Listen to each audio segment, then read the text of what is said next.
Yo yo yo yo yo, c'est Max au carré. Aujourd'hui, on se retrouve pour une nouvelle vidéo dans les espaces vectoriels avec ce petit exercice, petite équivalence. J'ai trouvé cet exercice dans ce livre-là. Hop là. Mathématiques tout en un. Donc là, dans le chapitre algèbre linéaire et géométrie affine que j'avais fait, il y a des petits exos bien. Et donc là, c'est l'exercice 3. 1 et 2 sont pas très durs. Et après, je pense que je vais faire ceux de géométrie affine parce que c'est drôle. Même si c'est pas au programme, c'est pas mal. Et après, les trucs comme ça, les petites inclusions, les petites équivalences, ça j'aime bien. Intégrale aussi, ça a l'air stylé. Donc on verra, ça va faire une petite série. Mais retour à l'exo du jour. Donc ça. En plus, c'est pas vraiment évident. Genre, on sait dans le cours que l'intersection de deux sous-espaces vectoriels, c'est un espace vectoriel, un sous-espace vectoriel. Mais l'union, on peut pas trop dire quelque chose. Et je connaissais pas la condition pour que l'union soit un sous-espace vectoriel. Et il se trouve que c'est ça. La condition nécessaire et suffisante pour que l'union soit un sous-espace vectoriel. Ben, on va commencer par le sens le plus évident. Pourquoi c'est le plus évident? Parce qu'il y a un ou, et les ou c'est chiant à montrer. Je sais pas si tu dois montrer ça ou ça. Et quand tu vas essayer de montrer ça, il y aura un petit couac. Enfin, ça a l'air pas très. Enfin, ça a l'air assez compliqué.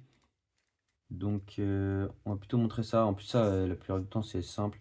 On utilise la caractérisation. Donc, pour montrer que c'est un sous-espace vectoriel, montrons que F union G inclus dans E. Bah, c'est évident parce que F union G, c'est l'ensemble des éléments qui sont soit dans F, soit dans G. S'ils sont dans F, bah, ils sont dans E, parce que F, c'est un sous-espace vectoriel de E. S'ils sont dans G, ils sont dans E, donc, car G, c'est un sous-espace vectoriel de E. Donc, l'union est dans E. Ensuite, le 0, il appartient à F inter G, union G. Et encore une fois, pour les mêmes raisons. Il appartient, donc F inter G, F union G, c'est l'ensemble des éléments qui sont soit dans F, soit dans G. Or, le 0 de E, il est dans F, donc il est dans F union G. Il est aussi dans G, il se trouve qu'il est dans F inter G, et donc il est dans F union G. Et ensuite, soit lambda, prenons un K, on va dire que ce sont des K espaces vectoriels, voilà. K espace vectoriel. C'est lambda K, X et Y dans F inter G, montrant que F union G, à chaque fois je confonds, lambda X plus Y appartient à F union G. Alors là, il y a des petits cas à faire parce que X et Y dans F union G. Donc c'est-à-dire X appartient à F ou X appartient à G. Et même Y appartient à F. On va mettre un E comme ça. Et hop. Ou Y appartient à G. On va développer tout ça. Le E est distributif par rapport au OU. Donc X appartient à F. Et Y appartient à F. Ou X appartient à F. Et Y appartient à G. Ou X appartient à G. Y appartient à G. Ou X appartient à G. Et Y appartient à F. Là, on va dire qu'il y a deux cas qui sont évidents. X appartient à F et Y appartient à F.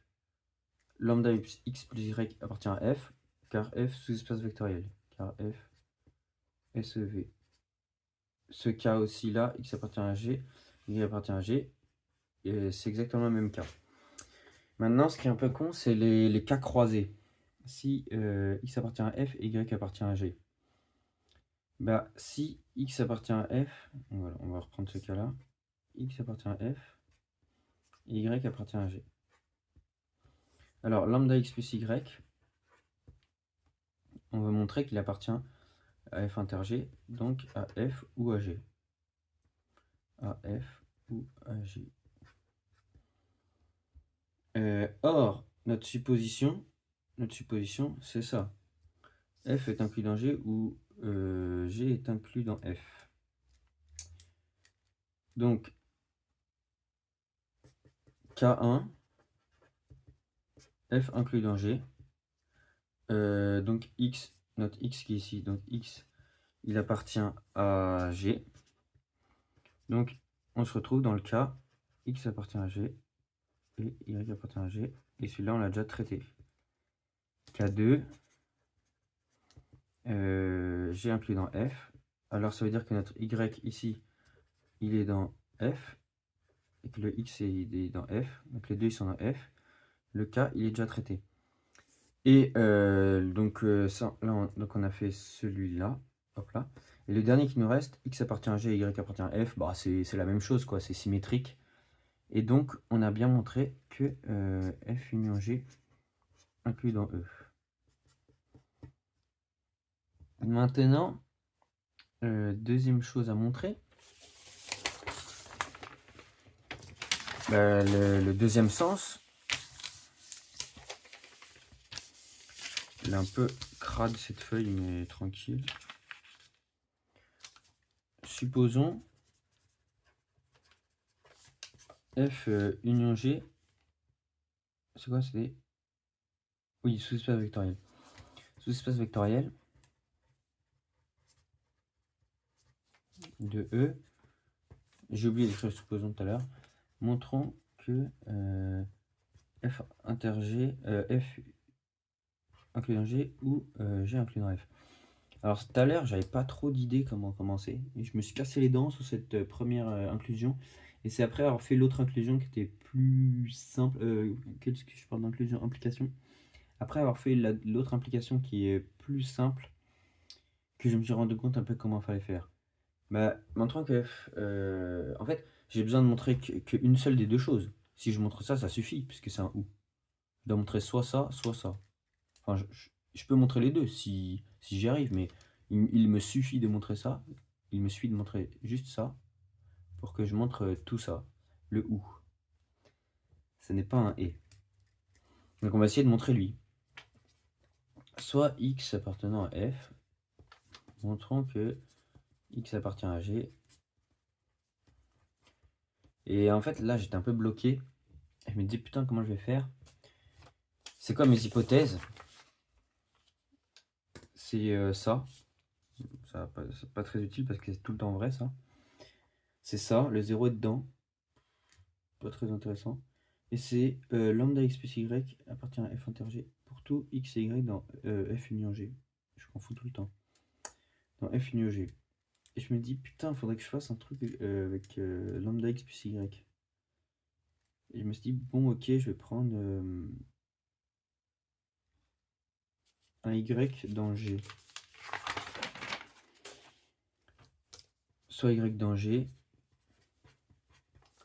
montrant que y appartient à g. Oui, c'est ça, g. Et lui à f. Et j'ai besoin de montrer que un des deux. Et ce sera bon.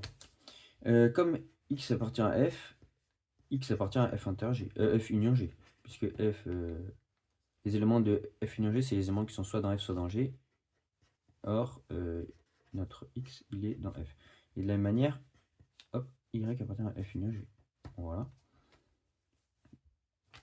Comme ce espace vectoriel, f union g, x plus y, il appartient à f union g. Ok. Notons cet élément A. Et là, vous voyez où je veux en venir. Je peux isoler x ou y. X égale à moins y.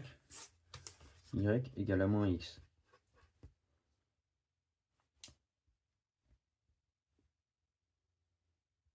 Et là, je peux faire différents cas. Notamment ici, le cas si A appartient à G. Et là, le cas si A appartient à F. X plus Y est dans l'union, il est soit dans F, soit dans G. Je fais une disjonction de K, c'est un OU. Je suppose qu'il est dans G. Alors là, j'ai X égale A moins Y. A, c'est un élément de G. Y, c'est un élément de G. G est un sous-espace vectoriel. Donc, le tout est dans G. Et le tout, c'est quoi? Et bah, c'est X. Soit X appartenant à F, X appartient à G. Donc, c'est validé. Hop. Ça, c'est le cas 1. Le cas 2, c'est exactement la même chose. Si appartient à F, Y égale A moins X. X appartient à F, ici. Appartient à F. Appartient à F. On veut montrer qu'il est dans F. A, bah, la somme, c'est un truc de F, vu que c'est un sous-espace vectoriel. A, bah, donc ça, c'est dans F. Hop. Et avec cette petite disjonction de K, j'ai réussi à montrer que... Donc, au niveau logique, il faut montrer que ça implique ça. Bah, j'ai pris un X dans F et j'ai pris un Y dans G. Dans un cas,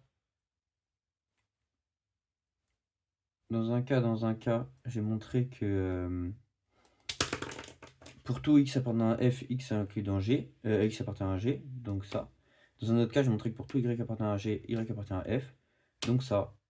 Donc j'ai montré ça ou ça. Donc c'est la même chose en termes de propositions logiques. Et on a bien démontré donc l'équivalence F union G sous-espace vectoriel de E équivalent à F inclus dans G ou G inclus dans F. Merci d'avoir regardé.